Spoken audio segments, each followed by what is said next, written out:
ते हो का, काय घडणं हे आपल्या हातात नसते. आपल्या हातात फक्त प्रयत्न करणं असतंय. म्हणून प्रयत्न करा. कॅन्सर होऊ नये म्हणून प्रयत्न करा. मी एवढे दिवस सांगतोय, गाजराचा रस प्या. साधं गाजर घ्यायचं, त्याचा ग्लासभर रस प्यायचा. वर्षातून 15 दिवस करा. कॅन्सरपासून लांब राहू शकता. तुम्ही ऐकलं असाल, हे खूप वर्ष झालं मी सांगतोय, पण ऐकत नाहीत तो लोक, करत नाहीत. नुसतं ऐकतात, ह्या कानानं त्या कानानं सोडून देतात. आज कॅन्सरचं प्रमाण वाढत चाललं, हे करून बघा. शरीर शुद्धी करा. शरीर शुद्धी ते पंचकर्मा करू शकता. नसेल तर तुम्हाला दुसरा पर्याय सांगतो. घरच्या घरी रवीनं ताक घुसळायचं.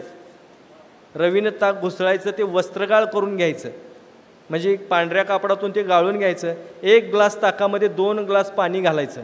आणि असं पाणी तुम्ही, हे ताकाचं पाणी कमीत कमी 5 लिटर प्यायचं. सलग 3 दिवस करायचं. भूक लागली ताक प्यायचं, तहान लागली ताक प्यायचं.